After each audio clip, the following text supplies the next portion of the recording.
unbelievably, we are nearing the end of the college football season. It feels like it just started, Brock. I'm just starting to really enjoy myself. But here we are, just a couple of weeks away from the whole thing being over. Crazy.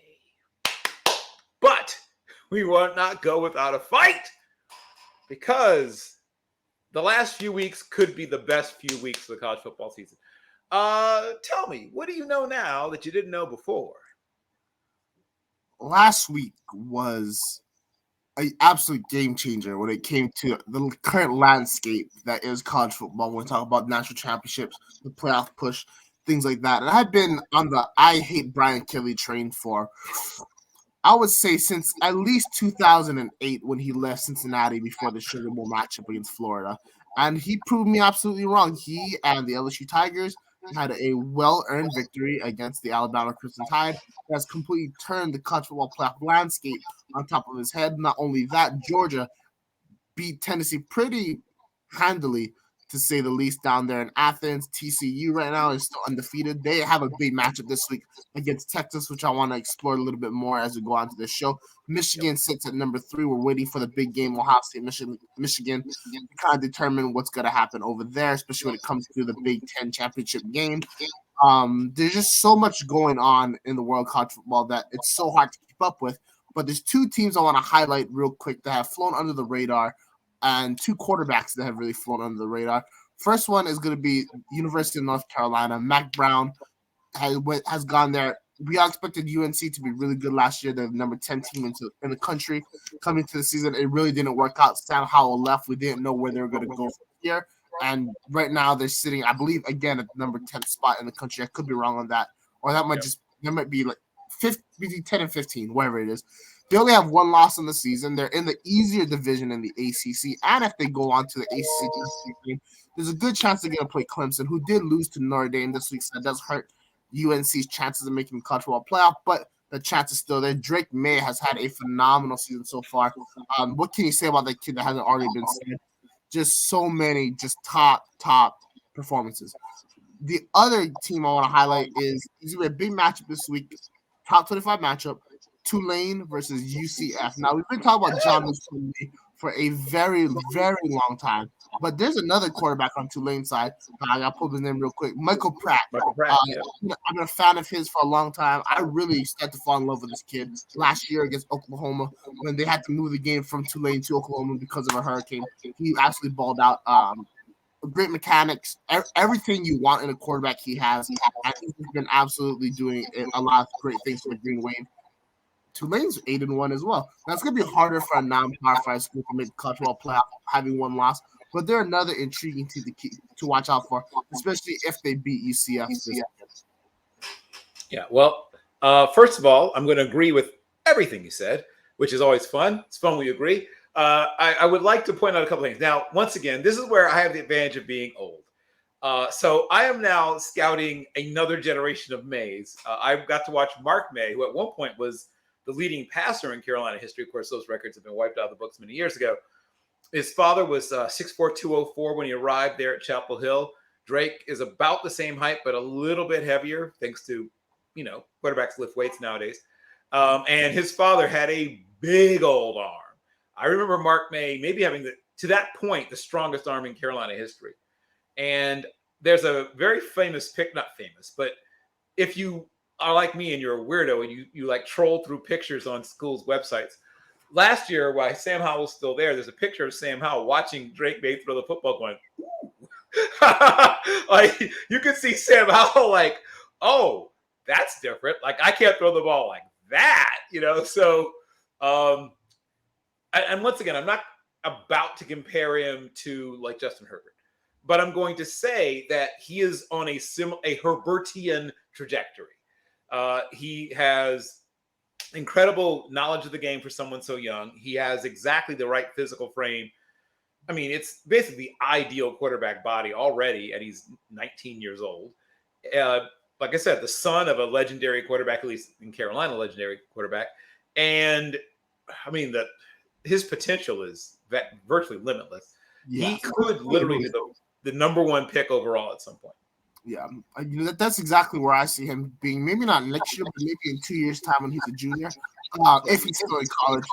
I think he's going to be the front runner for the Heisman. I mean, the numbers he's putting up as a 19-year-old against top quality competition, top quality defenses, and a Power 5 conference, it's absolutely ridiculous right now. It's almost reminiscent of when I look at UNC right now. It's almost reminiscent of 2002, 2003 Texas Longhorns when they were just not there, but close, winning the Rose Bowl, slowly making their way. That's how I feel about UNC right now. So that's a really big team to keep an eye out for. There's one more thing I wanted to mention real quick, and that is the Oregon Ducks. Now, they have flown under the radar real quick. So real quick, they've flown under the radar, but I feel that the Bo Nix hype train is a little – we're hyping them up a little bit too much, lest we forget what we saw against Georgia at the beginning of the season. And have they faced a defense of the quality of Georgia since? Not even remotely close. I feel that if Oregon gets into the college football playoff and you get to see him play against a top defense, he's going to get exposed again. Him and Will Levis are going to cost a GM their job when it comes to the NFL draft. They have that mold that we'll all look for, like we mentioned with Drake May. And at the end of the day, they just can't get it done in prime time, I feel like. So that's another thing to look out for is the progression of Bo Nix and how overhyped he gets as he continues on his journey. Well, what great way to segue into you offending our guest. Nicely done, Brock. I should have anticipated. Now, I love Brock like the very solidly built Asian son I never had, but I definitely want to say you are not afraid to say things in a way that is strong. You have strong opinions, Brock. I love it. We will see what the future holds for some of these quarterbacks. And I have seen, as you said, both those guys when the pressure's on make some decisions that make you definitely scratch your head. But I would like to point out that Josh Allen also was a terrible decision maker under pressure. Really one of the worst I've ever seen. And I've graded quarterbacks since the 83 draft. And he was in like Jake Delhomme territory, right? In terms of his decision making under pressure. And, coaching, right? Coaching matters. So with no further ado, as everyone, everywhere, all across America has been hoping one day would happen, Will Masisak has decided to join us. Was it hard? Yes. Did I have to bribe some people? Of course. But the point is it finally got done. Ladies and gentlemen, ships at sea. There he is, the one, the only, Will Masisak. Yay! Our first guest with his own IMDb page. Hey, Bill, I don't think there are any records of anything you had to do to get me on the show, so deny everything. That's my advice.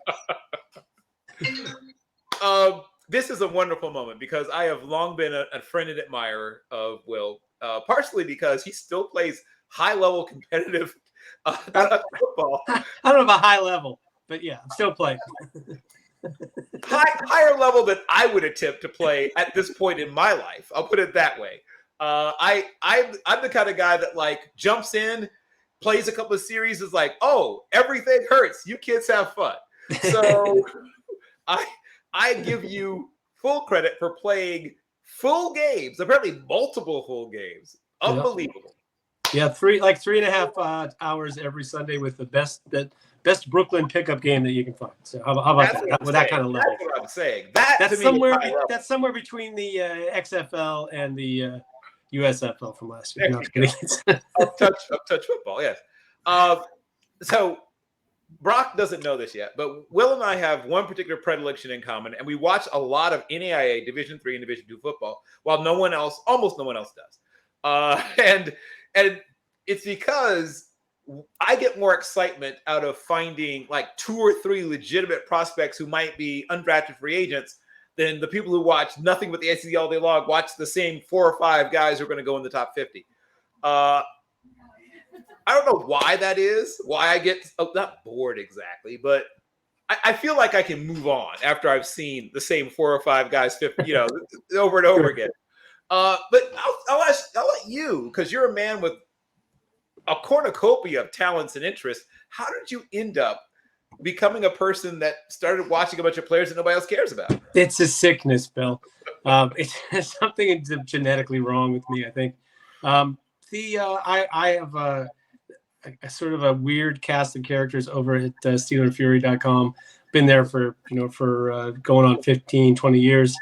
And there's a couple of guys there who were Joel Bucksbaum devotees who got really into the draft, and every year evaluating prospects and so on and so forth. And we'd always have a board draft where the people who were on that message board would do kind of like what people do on Twitter now, where each guy would be a GM and do the whole routine. And the first time that I did that, I realized how overmatched I actually was. That was probably 2003 or something.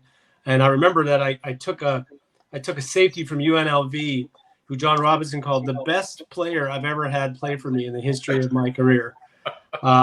But he was the kind of player that, like, after his junior year, had a pretty nice, career shaping up, and sagged miserably in the senior year. But I didn't figure that out until later, and everybody laughed at me. So I thought to myself, I'm never going to be able to compete with the knowledge that these guys have with the bigger players in college football, bigger names. So I'm going to try to sneak some lesser known players, some guys from Power 5 schools that nobody was talking about, from the smaller Power 5 or a group of 5 schools.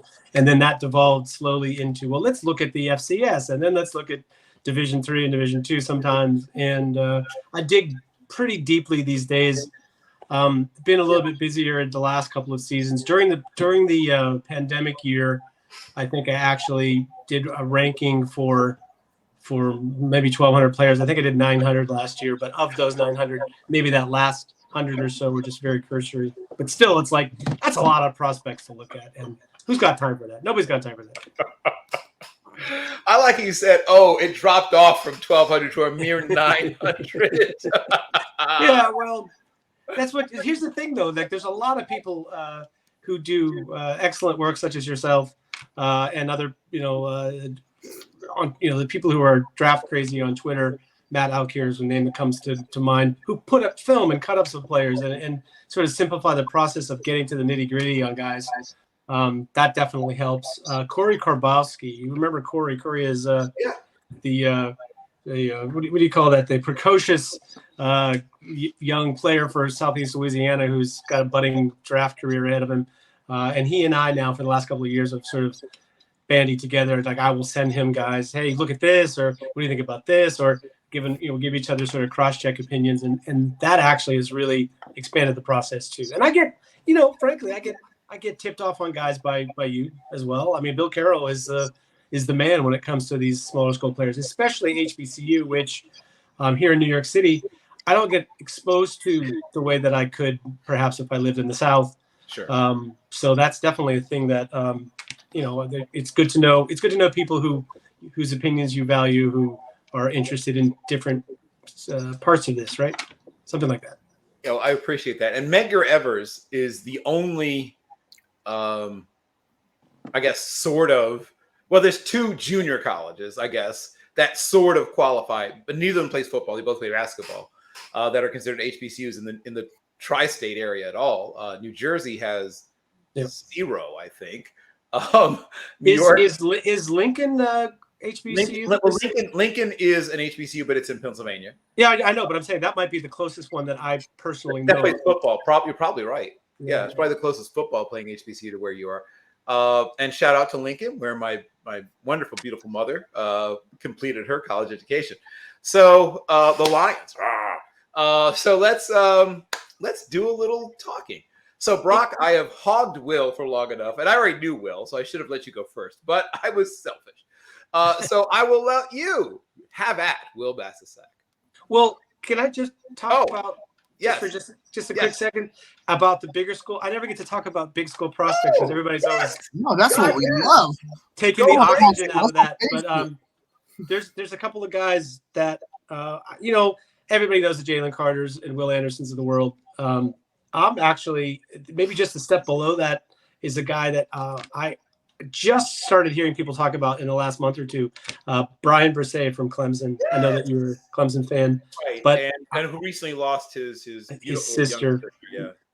I mean, the thing is, I know I think he's a redshirt sophomore, if I'm correct about that. And it's a weird thing because he's Yeah, kind of. He's a double red shirt, I think. But yeah, whatever it is, it's crazy. But yeah, go ahead. It seems like he's a candidate for this draft class. Let's put it that way.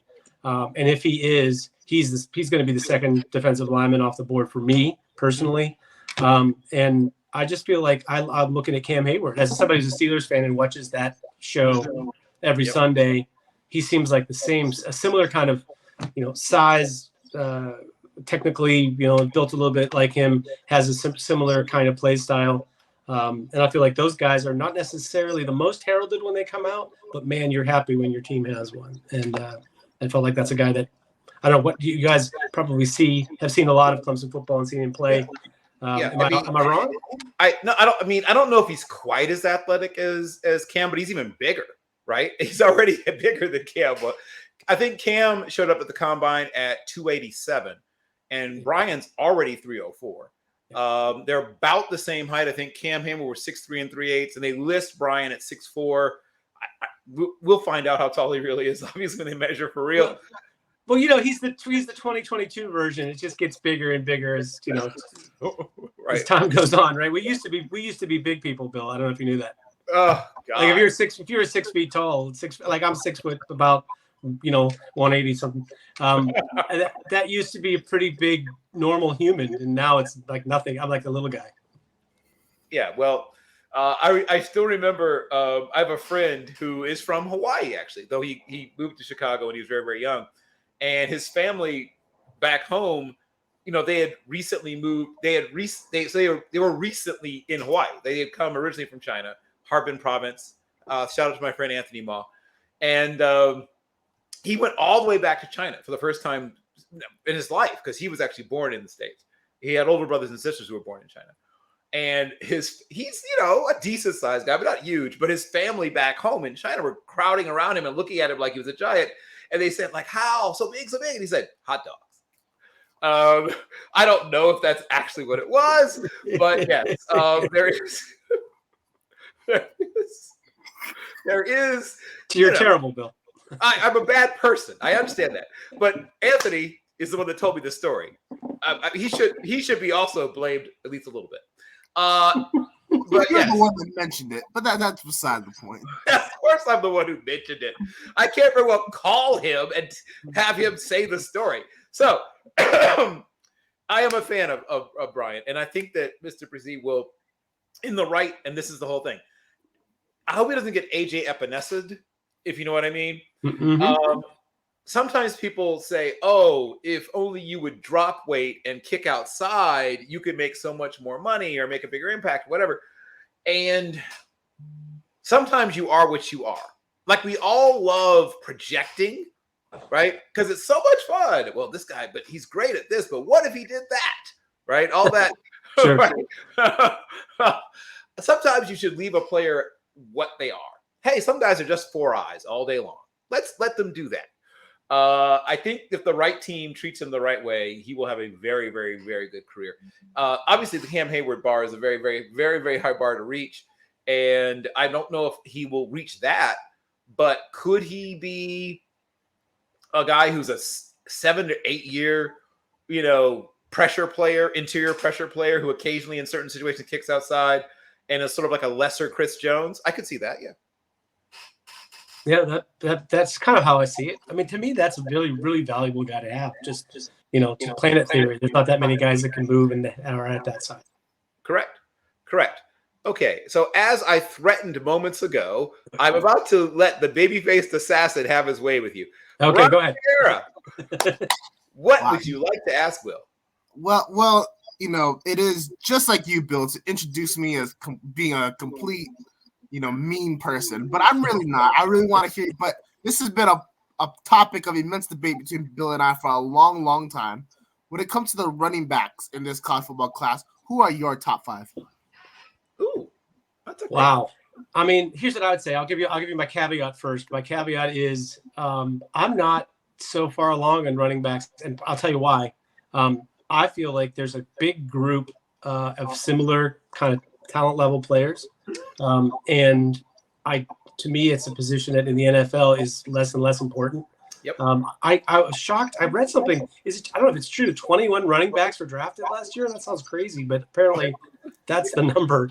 But I just feel like it's a little early in the season for me early in the process for me to like definitively tell you. But I'll say this.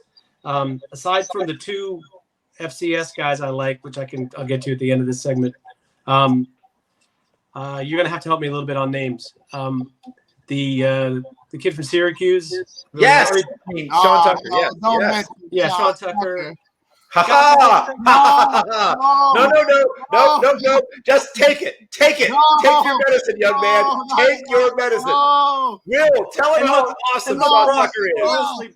Honestly, Brock, I'm mostly just telling you like who stood out to me, because that's where the process starts, right? You watch games and I break, either mental notes or actual physical notes. Hey, I remember this safety from Northwestern or whatever, right?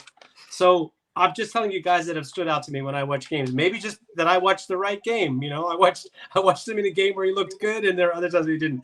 Bijan Robinson is the guy that everybody wants to talk about.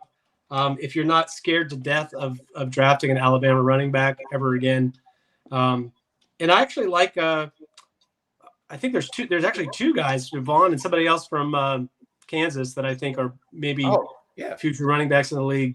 That Dean, I think, is the other one, right? So. And the TCU guy. So I kind of like this is a reflection of what I've been watching. I basically have been seeing fringe SEC games, ACC games, and a lot of the Big 12 has been the focus of what I've seen this year, because I got sort of interested in a couple of players I didn't know well that I wanted to watch more at other positions. And as far as the two guys from BCS, I don't know if Isaiah Davis from South Dakota State is going to come out. He's a guy that nobody on earth except for the FCS watchers of the world know who that guy is. Yeah. But if he gets to be, in some draft class and gets invited to a combine, he's going to be, he's a physical stud. He'll probably be the best speed score guy in the running back class, or one of them. And I just feel like he's a modern NFL back. He's got size. He's great out of the backfield catching the ball, and he's just a patient downhill runner who can, once he finds the hole, can go. Love that kid. And then here's the controversy. This is probably the only person I know of with this take, and that is that Hunter Lipke from North Dakota State is a cat that I think can be not just a like a Kyle Juszczyk kind of a multi-tool fullback, but I think he can be actually a what do you call it? Not a bell cow running back, but a featured running back for some NFL team that's smart, to maybe put him in a pony situation or someplace where he can get some touches. I love Hunter Lipke, who is I've been posting for this year the comparisons in his height, weight, speed compared to Najee Harris, the guy from Derrick Henry, you name it, like a sort of bigger running backs in the league, who are all sort of considered to be stud running backs because they went to Alabama. And you compare them to Hunter Lipke, who was, in that same kind of class, and they do this thing where they refer to him as a fullback. So it's like you're a fullback because you don't look like Najee Harris, right? But kid can play. He's he's a great all around game, and love him to death. I've loved him for 3 years. So now that he's finally draft eligible or going to come out, pleases me to no end to mention his name on the show. Yeah. So there you go, Brock. I hope I didn't answer it very well, but I tried. No, you nailed it. Well done. He probably ends up getting Xander Horvath by mentioning Sean Tucker. Like, he stabbed me in the liver, the kidney, the small intestine, the heart, the aorta, my neck. But that's all right. So we talk about the NFL draft, and a lot of the top prospects of the quarterbacks are defensive players, defensive linemen. Will Anderson, outside linebacker Nolan Smith, Carter from Georgia as well. But the number one offensive tackle right now is Peter Skorsky. I hope I pronounced his name right, from Northwestern. Do you have any thoughts on him? It's like sometimes you just look at guys and they don't really look like they have the right build to be an NFL outside protector. So that would be my first fear, is I want to see how he kind of measures up in length before I think, and it's not a bad thing if he's a good guard. But in terms of it being like the top tackle prospect, I kind of need to see some either evidence that he's got length that he can be coached with, or evidence that it doesn't matter. He can still, he's just great. And it doesn't matter about his length. He plays the best pass rushers and looks fine against them, like, a certain previous lineman from Northwestern, right? I would rather have a guy with less length and who's just a better player than someone who is got all the length and size in the world, but has difficulty getting low, and bends at the waist and gets out in front of himself and all that kind of stuff. So, I mean, that's my short answer. You're going to hate who I kind of have a little bit of a, maybe at this early stage for me, somebody that I like as a up and comer to the, rising up my board, I guess you would say, at the tackle position, because he plays for Syracuse. I love Syracuse. Become a UH fan, so Dino Babers up there. Just Bill has been on the Sean Tucker train. And I'm just afraid to mention anybody from the ACC, So, but what is it? Sean, help me out, Bill. Bert, the tackle from Syracuse. Oh, okay. Sean. I know you're talking about now. I want to say Bergstrom, but I don't think that's it, actually. Well, right, but that's not the guy you're talking. I don't think it's the guy you're talking about. Matthew Bergeron. Matthew Bergeron, yeah. And he's getting a lot of late first round talk now. Yeah, he's getting talk about the first round. I feel like that's sort of the right. That's where he should be at this stage before we see, the rest of the season and the combine and so on. It's like he had. I guess he looked like he wasn't physically overmatched against the better pass rushers, but he's still got some work to do in terms of, not giving up that inside. I'd like to see him with a good offensive line guru who can work on him with a lockout on the interior arm, if you know what I mean, to keep those edge guys from coming back inside, that kind of thing. Also, it feels like Syracuse plays a little bit of a wide set, so maybe he's just a little bit. Yeah, that's tough work. It's basically what Baylor's offense is. Yeah, right. But it's tough work for guys to that's a big adjustment from college to the NFL. He'll never be that. They'll never have that wide a spread between him and the adjacent guard. So maybe it's a little bit of a to do about nothing. But yeah, I kind of think the kid from Penn State. I not only don't know his name that well, I can't say it without. Oh yes. You're not going to Nigerian names. Is that what you're trying to tell me? Well, Nigerian names are actually fairly easy because they're phonetic, but you have to learn them. It is okay. Let's see if I can get it right. I saw this. Boy, you guys are not any help at all with the names, are you? No. Oh. Talk amongst yourselves for a second. Actually, I'll give you a question. I'll give you a question to discuss. I'll give you a question, Brock, for you, and that is the quarterback class and the tight end class of this draft. Do you think they're good? Do you think they're good, filled with talent this year? You think they don't have any talent this year, or do you think they're sort of mixed? Because that's a subject of a lot of debate, and I happen to have a pretty strong opinion, I think, about those two. Oh, great question. I think that it's mixed in terms of talent for both the quarterbacks and the tight ends. I think there's a higher, that's the right term. When it comes to the upper echelon of players, I think the tight ends have clearly a bunch more than the quarterbacks. But I do think a bunch of prospects are overrated in both positions as well. Oh, hit me with an overrated guy for each. All right. Okay, so I'm going to get absolutely pooped on for this opinion, as I've been on before from my friends and colleagues. CJ Stroud has game manager or bust written all over him. I don't think he's a game changer. I don't think he's a superstar. I think he's going to literally be check down. When it gets tough, he's going to throw it into triple coverage. Or he might pull a Marcus Mariota like last night and throw the butt pass while he's spinning down. The butt pass. That's how I feel about CJ Stroud. And because this goes out to a great friend of mine, a great friend of MBS, a great friend of the show, Greg Rector.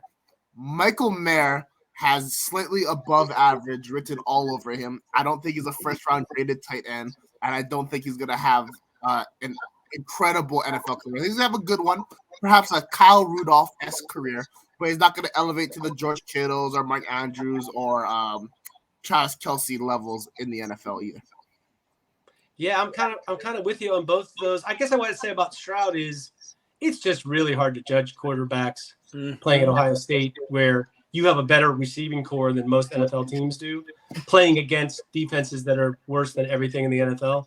So, like, no matter, you're always going to be thrown to a wide open guy. And yeah, he when he's protected and can make the throws, he can make and has windows to make throws. He makes, these easy in the bucket throws. But as you said, when you get under pressure, things get a lot different. That's kind of how I felt about Trevor Lawrence. Seeing him at Clemson, you so rarely saw him when his receivers were tightly covered and when there was pressure on him. But you get into the college football playoffs and you look at those games where he didn't have any time in the pocket. He was making some horrible decisions with the ball and was very inaccurate. And there's no shame in that. But it's just a reminder that it's hard to judge these quarterbacks playing, almost against air.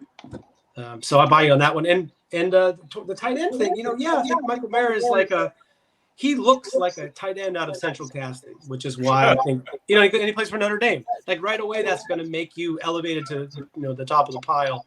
But yeah, those players, I guess the thing I would say the draft lingo for him would be a guy that is good at everything but isn't great at anything. Yep. And I think that's a danger for sure. Yeah. To me, Michael Mayer, if you're looking to draft him, he's a perfect tight end 2 if you have that elite tight end 1, right? Because he can do the things that you want to see. The blocking, he can run routes fairly well, can make contested catches, but when it comes to the game on the line, that's not the guy I want to go to at all. So I think Pat Freiermuth, would you put him in that sort of category?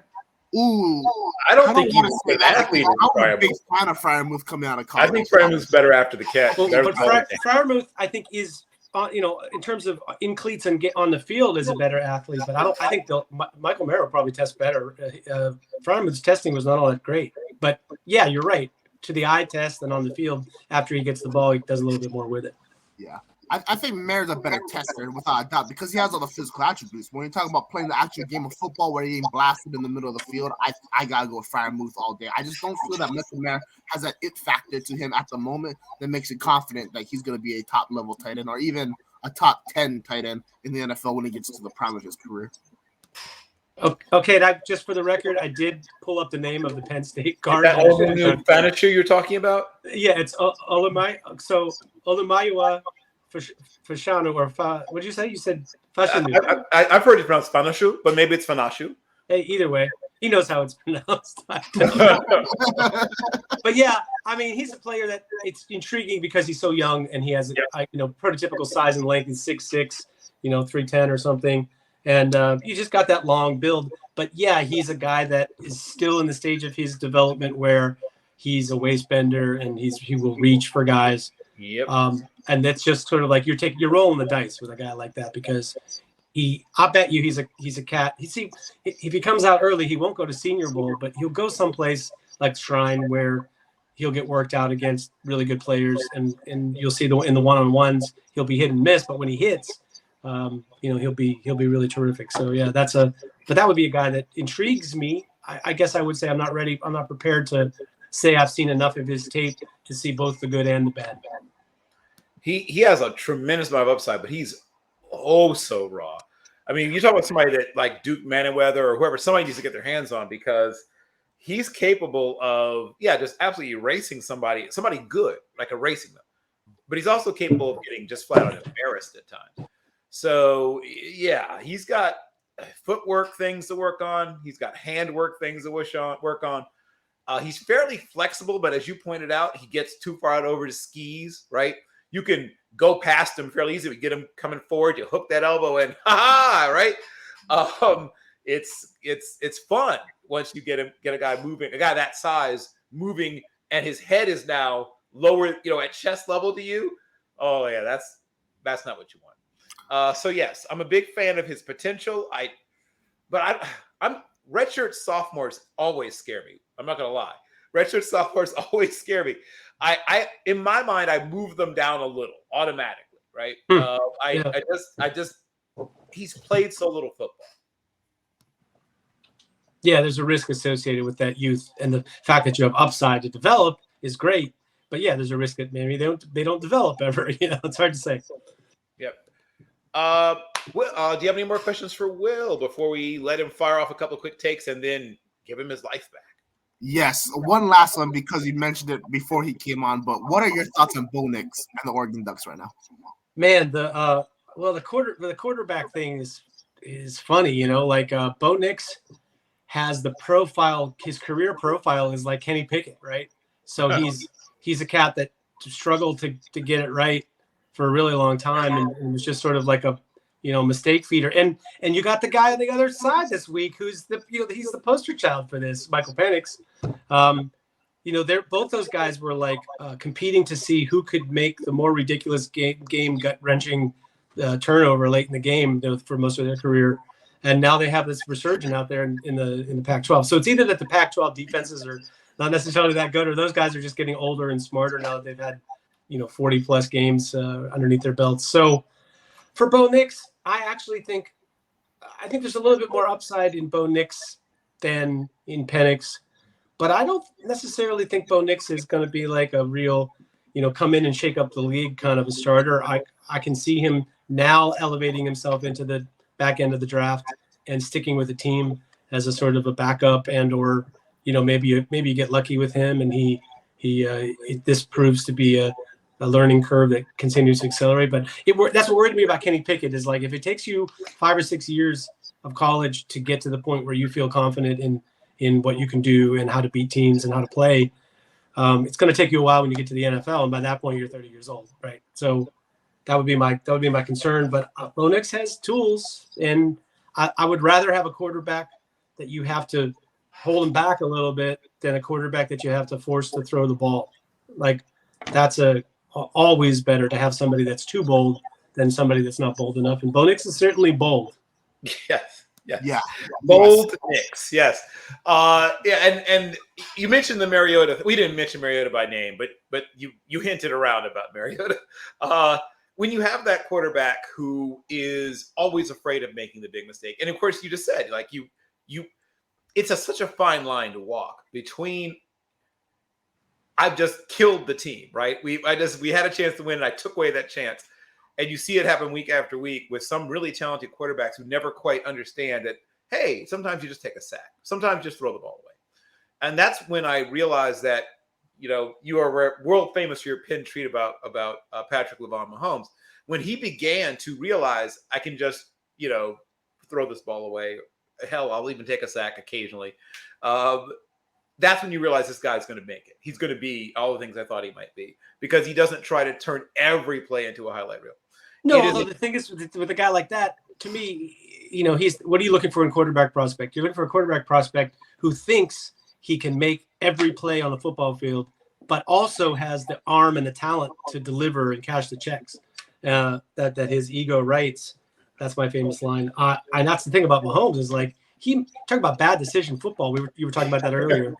Like his game at Texas Tech was like, oh my! The first game I saw 15 minutes, cut up of his snaps in a game that he lost, and it was like at least 50% of the highlight throws were like, oh my God, you didn't really just, oh yeah, I did, yeah, all right, that's good. It's like when he's setting up and let go of it, you're like, oh my God, don't throw this ball late across the field and everything, and there it is, So it's like, yes, if you can deliver those plays, it's great. If you can't, then you're sort of in trouble. But I don't know. I feel like that's the thing about about Bo Nix. I think where he's at now is I think he'll revert to that guy who's afraid to make a mistake when he goes to the NFL because they won't let him be the guy that he was as a freshman, who's taking chances all the time. I don't know. And to your point about taking chances, I think the key is the guys who are good at this, they figure out that you have to take your chances early so that you have a chance to redeem yourself later. They calculated risks later is better than, not taking any chances the whole game and then expecting to just ramp it up in the fourth quarter. Like that's hard too. Yeah. And like I said, when we look at the lives and careers of guys like Marcus Mariota or Alex Smith, who we see that they are thinking sometimes like, I can't make a mistake here, right? When you see a guy think that and it permeates his play and his teammates at some point pick up on it too, that's when you notice that when somebody else shows up, even if they're less talented, right? I mean, why does everyone gravitate towards Taylor Heineke, right? why do we all love him so much? Because he always plays like he's got nothing to lose, right? Ryan Fitzpatrick built a 17-year NFL career. Yeah, he did. Right? Yeah. On being a slightly even more fun version of Taylor Heineke, I guess, with a beard and Ivy League credentials. But there's a way to, and maybe that's the path for a guy like Bo Nix, right? To sort of get knocked down early in his career, sort of wander around a little bit, and then eventually emerge someplace, having been sort of like his college career, bloodied, beaten up a little bit, embarrassed even, and then reemerge from it, which is hard. Hey man, Sam Ellinger just started 2 games in the NFL. Anything's possible. True, and I think we just saw in those 2 games the reason why Sam Ellinger was a 6th-round pick. You said that Bo Nix isn't going to be a guy that comes up and shakes up the league. I disagree. I think he's definitely going to shake up the league because he's going to get a front office fired. That's how I feel about Bo Nix. Let's not forget he got Gus Malzahn fired in the COVID year, so maybe that's why I have zero faith in him. But I know I said it was my last question, but I really want to get your take on this. You've been evaluating all these great prospects, right? In your opinion, who is on the defensive side of the ball the player that's going to come into the league and have the quickest impact right away? Like a guy like Michael Parsons, for example. Jalen Carter, because Jalen Carter could just come in nickel and, as an interior pass rusher disruptor and play for anybody in the league, including Philly and Buffalo, places that are loaded in the interior. He's that good. I just feel like, you have a guy that's that hard to block on every play that can come in, even if he just comes in as a wave player at first in the NFL, instant impact. And I'm not sure there's really any corners. Like there's no Sauce Gardner to my eye in this class that's going to come in and be the defensive player of the year. But yeah, Jalen Carter I think is that guy. Will Anderson very well might be, but I think it might actually take him. I think he's going to be a great player. I think it might take him a little while. He's not kind of come up with that. He came in with this raw talent and a plan, and then teams have countered him a little bit this year with some double teams and stuff, and he hasn't quite come up with his counterpunch to that. Yep. So I feel like that's what's going to happen to him when he first gets to the league, and it might be a little bit of adjustment. But yeah, that would be the 2 guys.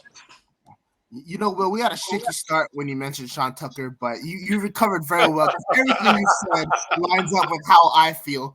With that being said, what was your thoughts on Logan Hall coming out of the draft last year? This is just for my own personal satisfaction. I'd have to. I could look at what my actual ranking was, but I had him near the top. So I've happened to follow Houston football pretty well for a few years there because they had so many guys that were tight. And when I was pretty seriously into that was like the William Jackson era of Houston football, and I just remember, and they had those, they had Ed Oliver and all that kind of stuff. And I always thought that he was an outstanding player, and he was somebody that I thought was a really good player that jumped out on tape. And as time went on, I just felt better and better about him. And then the All-Star circuit and whatever happened with him, I had him pushed pretty far up. And you? Oh, I had him not that high. I'm not gonna lie. I had him in the top 5 of interior linemen, especially a 3-4-6 set. But I would say that's pretty high. Yeah, I'm just saying. There's a disagreement between me and a colleague about him. I had Travis Jones over him when it comes to interior linemen. Yes, same here. Well, yeah, but they're different. They're really different cats, though. Yeah, they're different, right? I mean, in terms of effectiveness on the football field, I just felt like. Well, here's the thing. I think in the NFL, interior pass rushers are more valuable long term than really stout interior linemen. I just feel like they're, it's like an extra added bonus for big guys because they play so much time. They spend so much time in nickel. So, Travis Jones to me is probably a guy that would be best served to be a 5 tech. In the old days, but you don't have that. That 5 tech's not playing a lot of 5 tech in the NFL right now because they're either kicked inside for interior pass rushing or they get smaller or get focused on being 4-3 ends. So I know. To me, Logan Hall will have more impact long term in his career but Travis Jones might play for years and years, like twice as long as him, have a longer peak. You just described what you said about getting when I said about being AJ Epinecid, right? That's what happened to him, was the whole, oh, you're not really a good fit for what the league is moving towards. And that happens to guys, right? There's a lot of that thing where, right now college really favors these small linebackers and small edge guys. Sort of like, I'm kind of an outside linebacker in 4-3 terms, an off-ball linebacker, but I blitz a lot. And I'm 205 or 210. Right. You know what I mean? Or even 225. But it's like there's not a lot of guys like that in the NFL. Right. So, but these things they get to play in college with super awesome position names like Stinger, Viper, Monster. I mean, notice they always have these awesome names though for the position. But yeah, it is a struggle. The overhang defender, there's a bunch of different terms throughout. Money backer, there's a million different terms for it. And Jabril Peppers was one of those guys that was kind of this and kind of that, and neither fish nor fowl, and it is a challenge if you aren't great in coverage. You're okay in coverage, not great in coverage, right.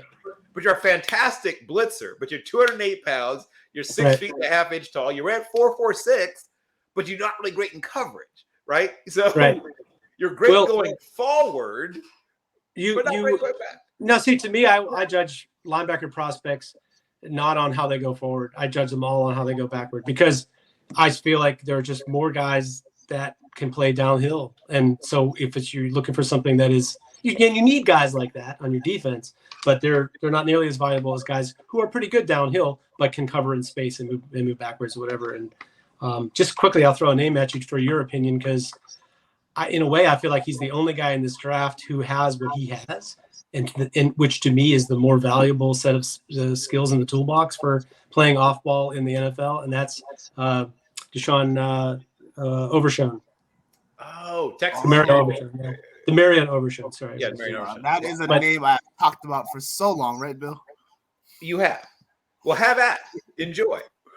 Oh man. So he goes on a week by week basis between me saying he's gonna be one of the greatest NFL players ever, obviously being biased, and then me going he sucks. But I feel like he's super inconsistent at times. Quite frankly, the fact that he's still in college football, it kind of displays that he's not at that level that we want him to be at. I thought if he was at that level, he should have came on the draft last year. He walked on senior night to, just to put that into example. I don't know. I just feel like he's a good late day 2, early day 3 pick rotational guy that's not really going to be a star in the NFL. And his expectations are going to be Patrick Queen-esque, and he's going to live up to Patrick Queen. I'm just talking about linebackers in general, and that's how I feel about Demarion Overshown. Interesting. See, I think that with that length and coverage ability, that he's raw because he's so new to the position. It's only a couple of years for him, right? So, and one of those was a COVID year. I think he's more like a coverage specialist. I don't see him as Patrick Queen at all. Like I don't feel like there will be those expectations for him.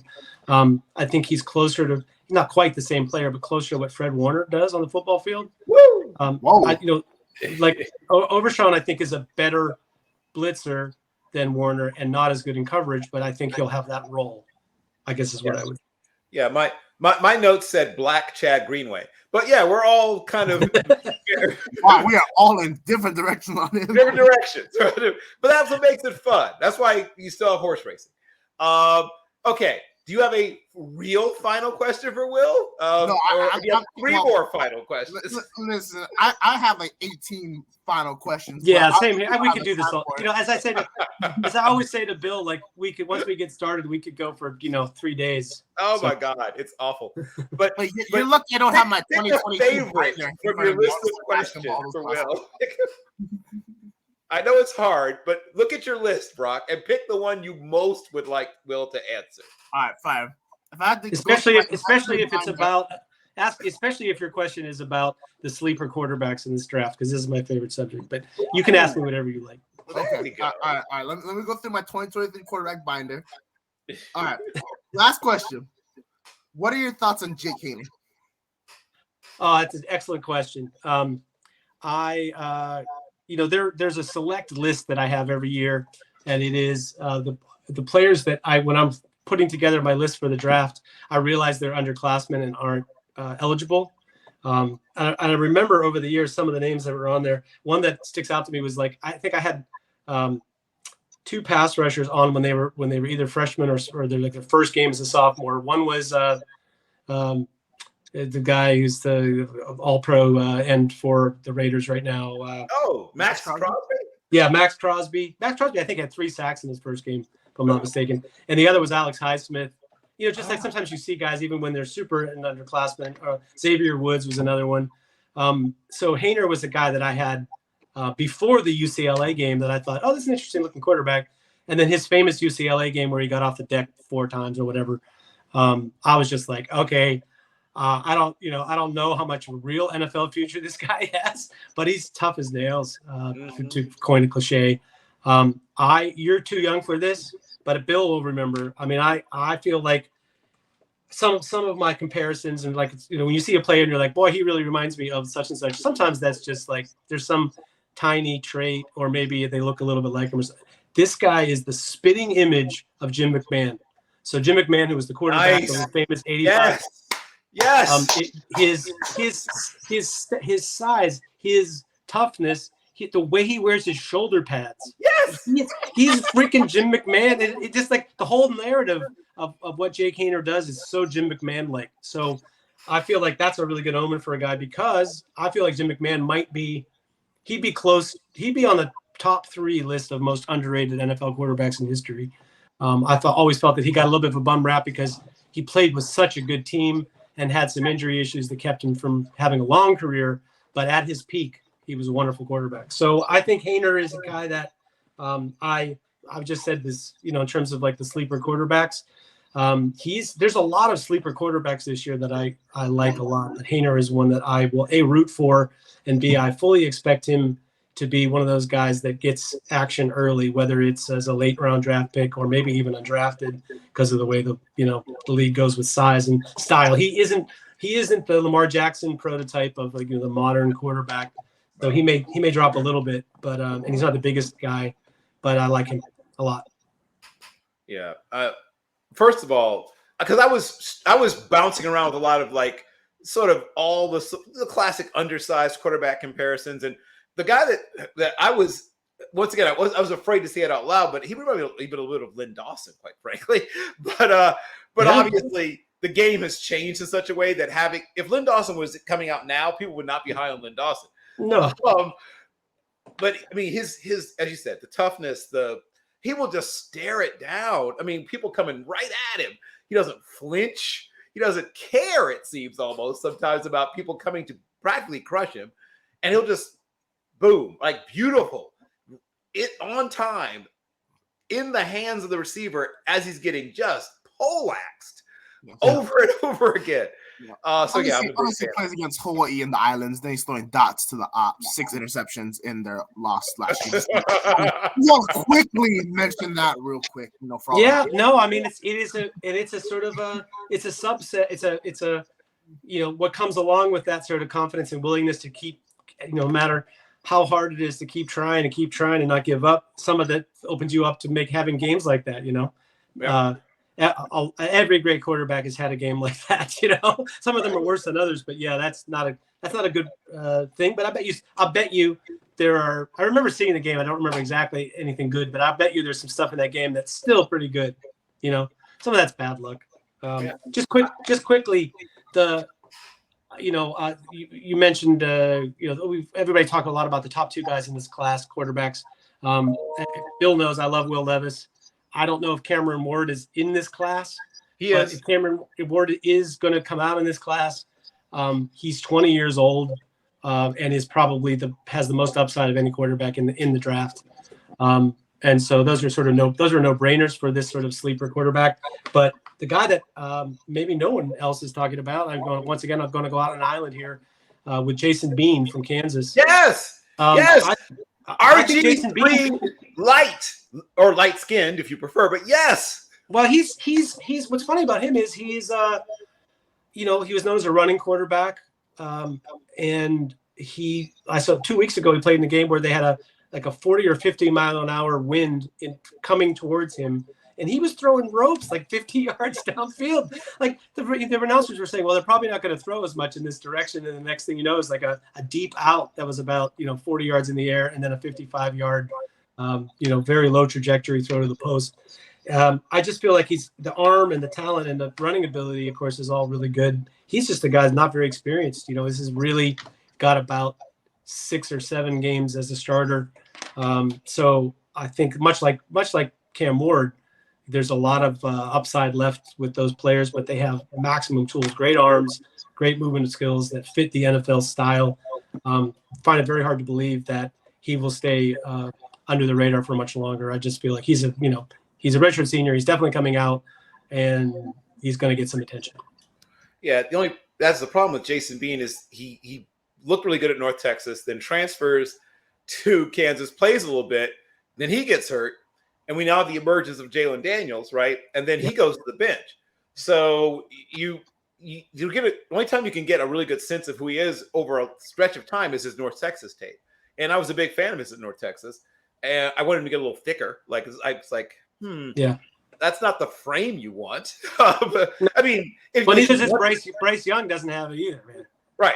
But the difference is obviously Bryce Young can run, but the thing that attracts people to Jason Bean is the speed. Once again, just like RG3 was a guy that was a junior Olympian as a hurdler. Okay, so before we let Will go for real this time, as we keep saying. Yeah, we see it quickly, and then we go into like 2 minutes. I know. But so give me one player, Will, that has grown on you the most over this past season. Like maybe you weren't all that impressed at first, and now that you've come around on them. Well, I like Hendon Hooker. I mean, he's a little bit overaged. But which never is, so much like you with the redshirt sophomores, I sort of knocked down a peg, but I actually think that he's become a much more consistent player.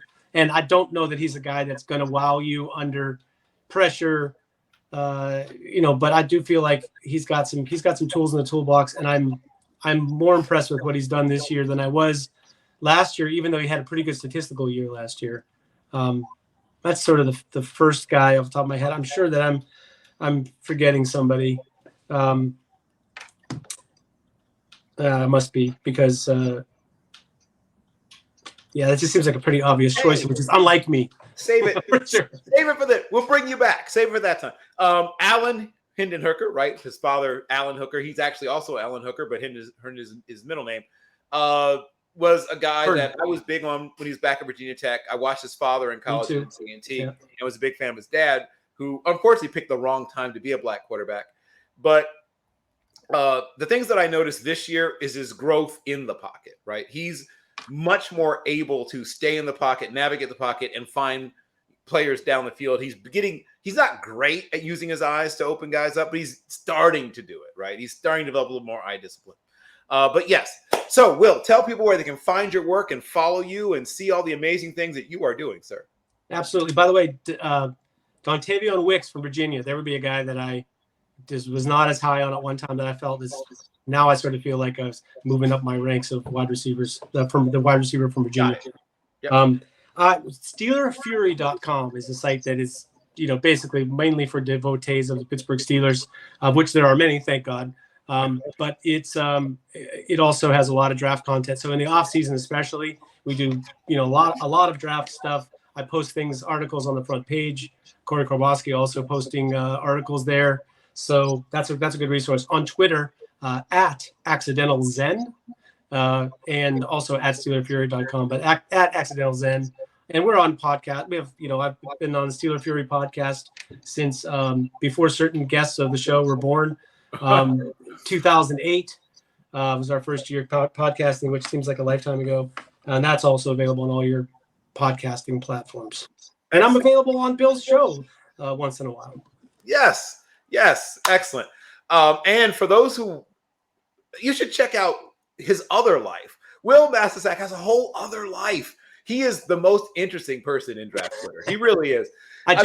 Bill, you'll like this. I just produced a movie that was released all over Turkey.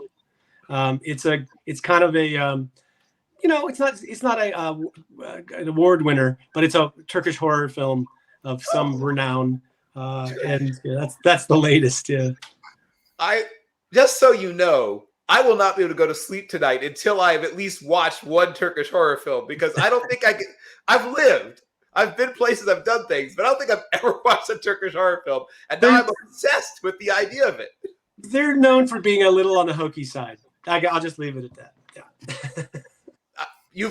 That's enough. You've whetted my palate.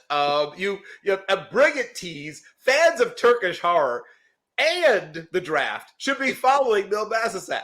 And maybe you're in that weird little Venn diagram where it meets, right? Maybe you're that person who's both. Yes. Right? That's exactly that one little spot. Thank you once again, Will. It is an honor. It is a privilege. It is a pleasure. We have had the best run of luck with guests. We really have. We have no right to have this many good guests. I don't know how it keeps happening. You may return. It's you, Bill. We know how it's happening. It's you. It's not not you, Brock. Yeah. Not me. It's you, Brock. Anytime you want me on some other show, I'm with you. This has been an absolute treat. Not only because besides Sean Tucker, you agreed with everything that I think, say, and perceive about the game of football. This has been an absolute blast. Thank you so much for coming on the show. I'm tickled to keep it PG. Yes, thank you for keeping it PG, which once in a while Brock slips. But thank you for that one, Brock. And so we are way behind on our important commercial messages, but we will promise in the future, closer to the draft, Will back, I promise, for all of his fans here and, of course, in Turkey.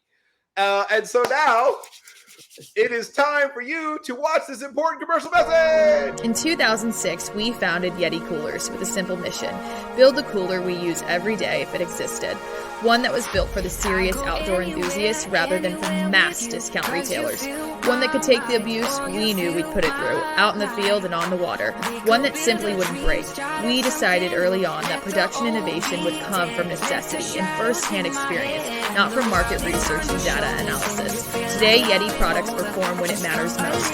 Whether that be an excursion into the remote Alaskan wilderness, chasing redfish on the Gold Coast, or just getting together with friends in the backyard, we make gear that helps you stay out longer, travel farther, and live harder. # built for the wild. This commercial is brought to you by TrueBrain. Say hello to TrueBrain. We're not magicians. We're not going to turn you into a rocket scientist, unless you're already a rocket scientist. We're not big pharma, and our products are custom made to boost mental output.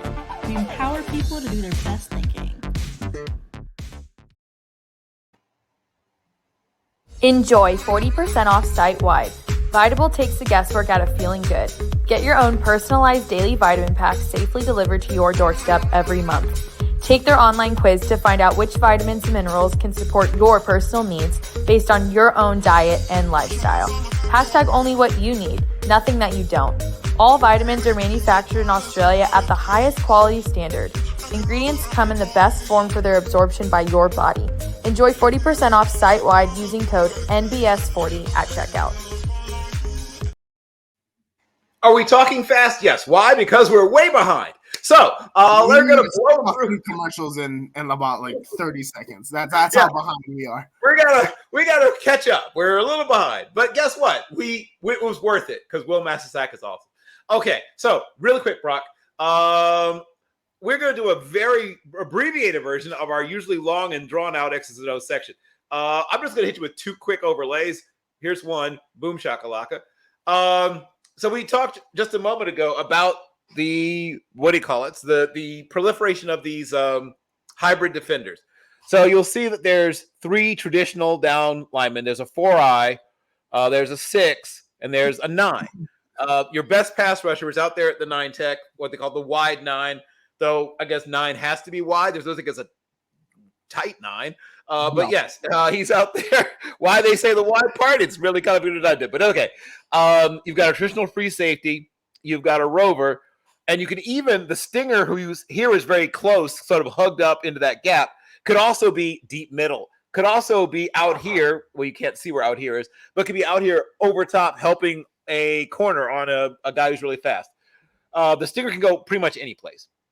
Your traditional Mike linebacker is usually making calls, is responsible for sometimes spying a really mobile quarterback, and of course, obviously, being a big part of your run game defense.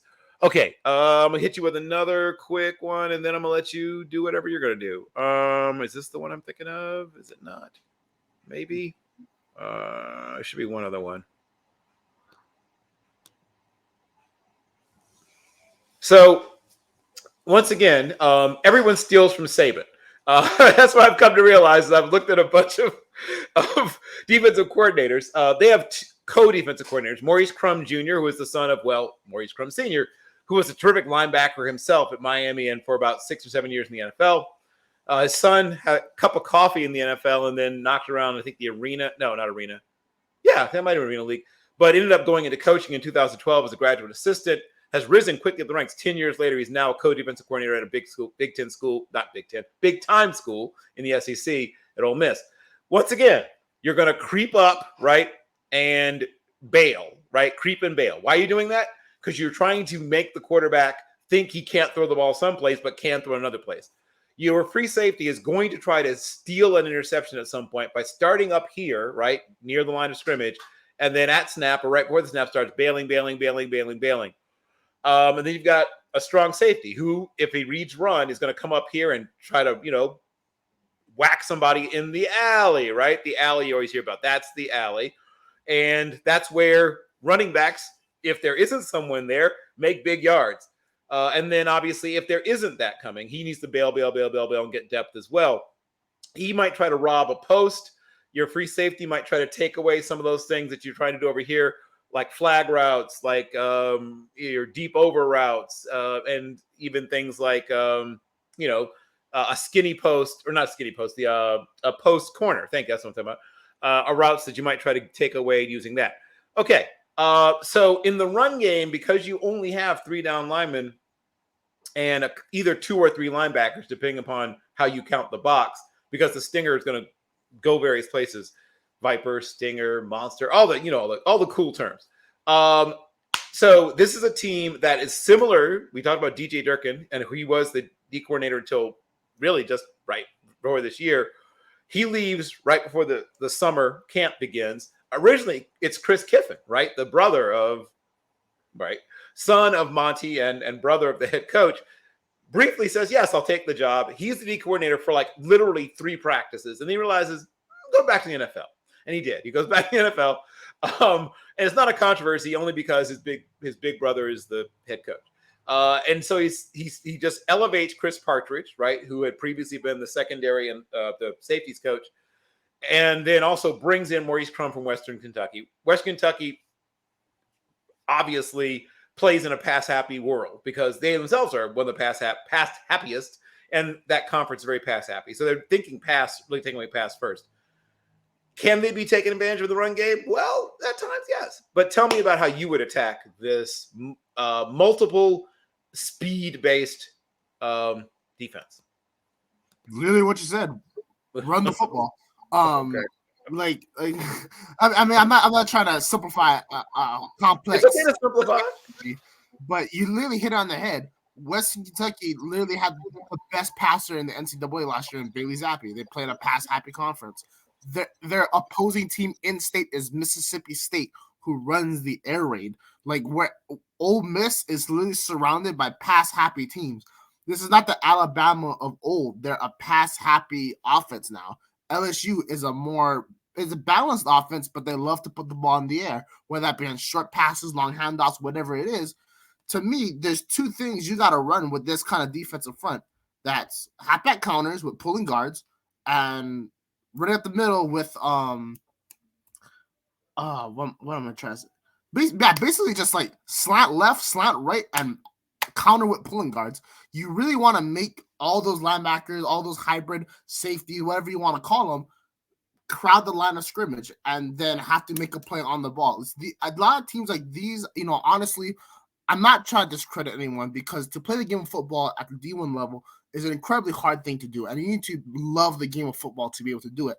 I do not feel that Ole Miss possesses the sheer tacklers that you need to sustain a strong defense against the run. I think if you pound them over and over and over and over and over again, they're gonna melt, especially when it comes down to the third quarter. So really, I'm Michiganing it up like they did last year against Ohio State. I'm just handing the ball off over and over and over again. You have a phenomenal running back in Jahmyr Gibbs, and that's how you get to take advantage. The less Bryce Young has the football, the better. And when he does have the football, you want to hit them with really quick routes. You don't want to get them into a rhythm. You don't want them to feel confident. You don't want them to feel like they can dominate you or they can get away from you quick.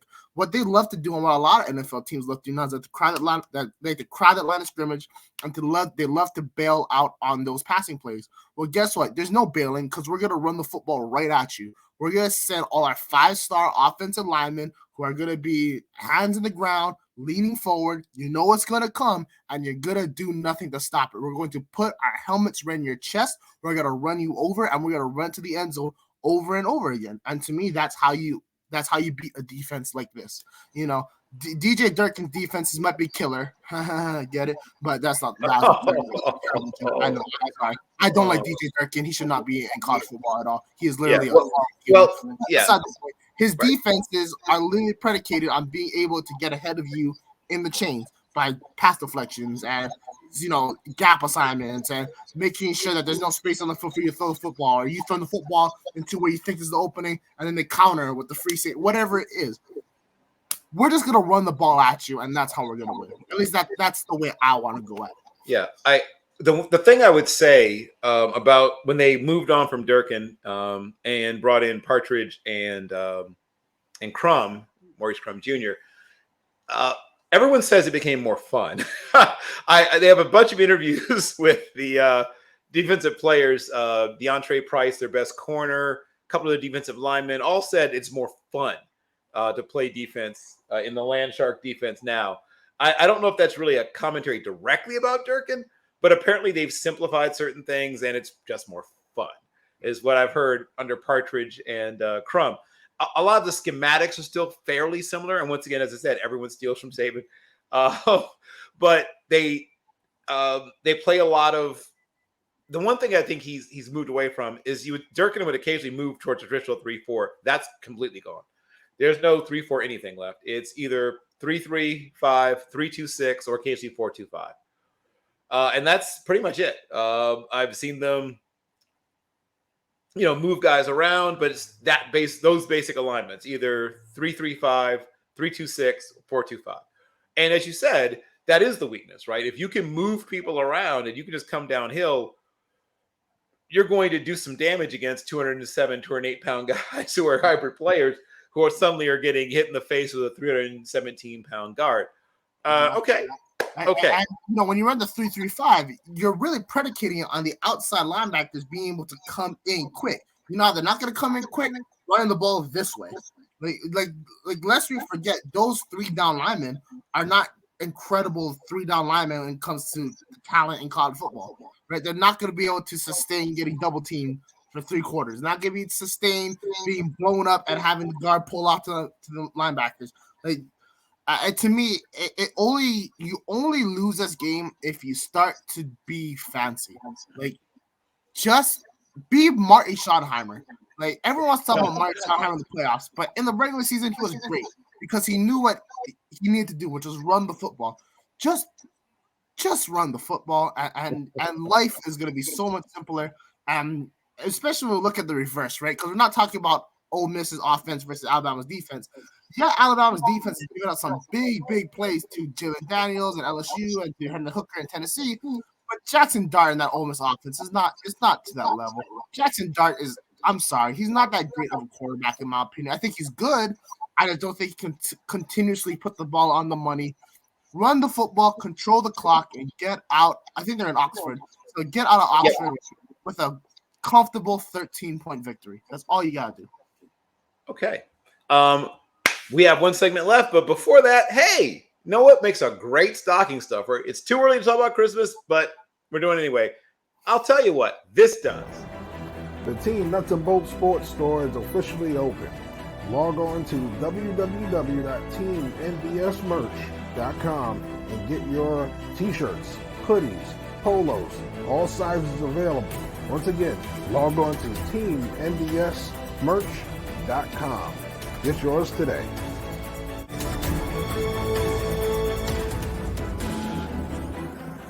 Pickup is a fan engagement platform that aims to build communities and turn the biggest headlines in sports into free-to-play props while rewarding fans for their hot sports takes.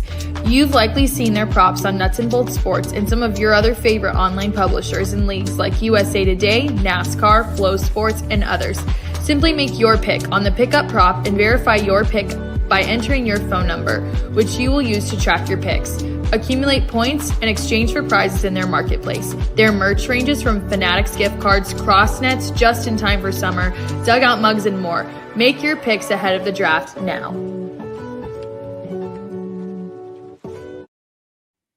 So we talked briefly a moment ago about Mr. Jake Haener, and of course he will take the field against the sturdy Rubbing Rebels of UNLV very soon. Obviously, you have strong connections to the program. Break that matchup down for us, and what do you think were the keys to victory in that game, Brock?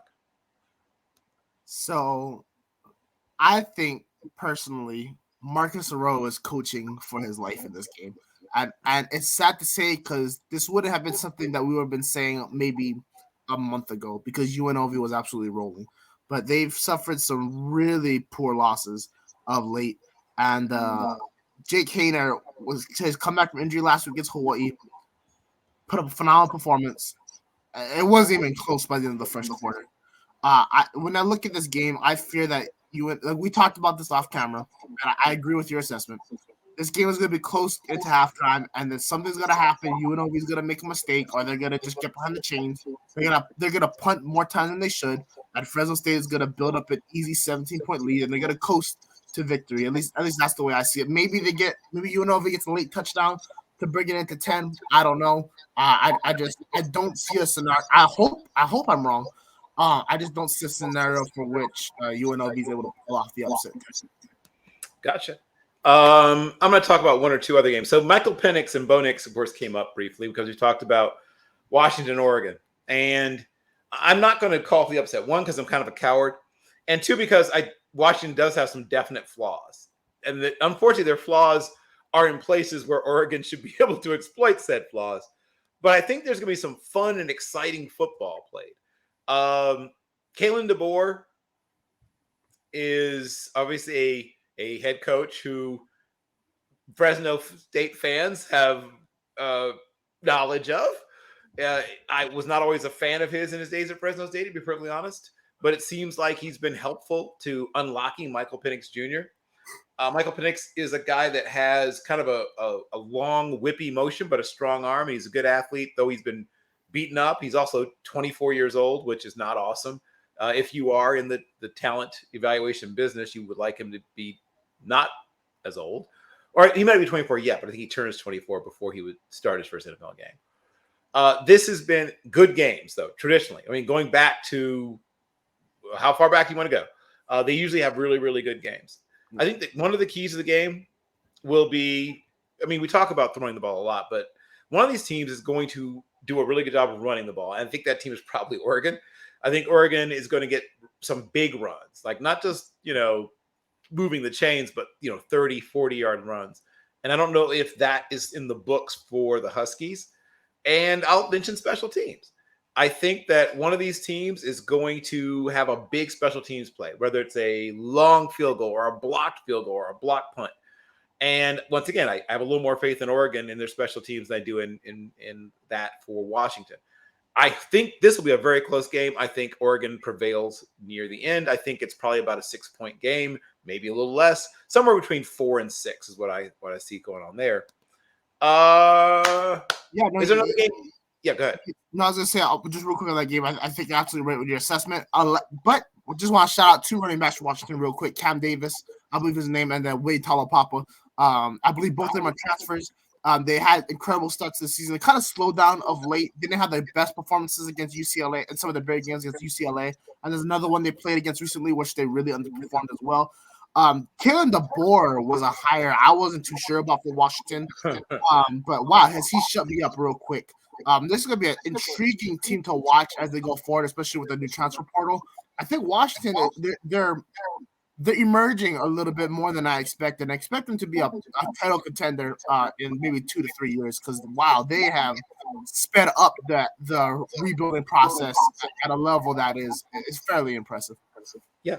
If they end up going 9-3 this year, that puts them about 2 wins ahead of what I was expecting. So they have a shot at that. Is there another 7-6 bowl eligible and maybe get a smaller bowl victory? My goodness, they're rolling. Yep. Is there another game or two you wanted to hit before we close this one out? Yes, so I have 2 teams on upset alert right now that I like to mention, both in the SEC. One is Tennessee against Missouri. I'm not too confident in the upset on this one. I think Tennessee is going to come out with a vengeance against Missouri, but lest we forget, Missouri did put up a phenomenal performance against the number 1 team in the land at that time, which was Georgia. So just keep an eye on that because maybe the fall off of that Georgia game for Tennessee is a little bit too much for them to handle. The last one is going to be LSU Arkansas battle for the Golden Boot, I believe. So really good game. Arkansas hasn't had the season that we expect them to have. It's been fairly disappointing. I think LSU rides a little bit too close to the sun, and they lose a hard fought game in Little Rock against Jefferson and Pittman and Arkansas Razorbacks. Yep. I'm going to hit a couple of quick FCS games. I first of all, it's almost playoff season. I'm working on getting someone who is one of the great experts on FCS football and the playoffs to join us. If it works out, I'll be very, very happy. But the Southern Conference at one point was the conference before the Missouri Valley Conference emerged a few years after that in FCS football. Appalachian State was in that conference. Coastal Carolina was in that conference. Obviously, they both have done well in their move up. Samford was a powerhouse in the conference then and still is. Richmond won the FCS championship one year when they were in the SoCon a few years back. So the Moccasins, right, of UT Chattanooga are a very good team traditionally, and they are good again this year. They will face each other. So both teams are ranked. Both teams have a pretty good chance to make the playoffs. I think Samford is a lock if they win this game. And it certainly would help the Tennessee Chattanooga Moccasins' chances if they do win. So Samford sort of messed around with the Keydets of VMI a bit in the last game, but then kicked it in the gear and just, humanely destroyed the Keydets the rest of the way down that game. They've played each other 47 times at this point. Chattanooga actually holds the record there. They're 33-10-3 in the series all time and have won the last 7. But I don't think they win this one. I think Samford just a little too much for them. I think it'll be very, very interesting, very, very close. Michael Hyers might be the most accurate quarterback in football. And I in terms of just, getting the ball out and on people's hands. So in the last 3 games, he's completing the ball at 84.7. That's 124 attempts, 105 completions. If you do that in practice, right, that's pretty incredible. He's doing this in games against teams that actually want to stop him. For the season, he's at 76.4%. The Bulldogs have allowed a decent number of sacks, and that's the one thing that does concern me. Devonshire Marshall. First of all, if you are not familiar with Devonshire Marshall, he's one of my favorite sort of under-the-radar interior pass rush specialists. They have a guy named Jay Pearson, who was their sort of Mr. Outside, their pass rushing team. They're both really, really good. And they have 43 sacks in their careers combined, 79 tackles for loss. They'll need to really worry about those guys. If they can hold up against Chattanooga's pass rush, I think they prevail. And then the last game I'm going to throw out there, and I think will be a fun game to watch. At least I hope it'll be a fun game to watch.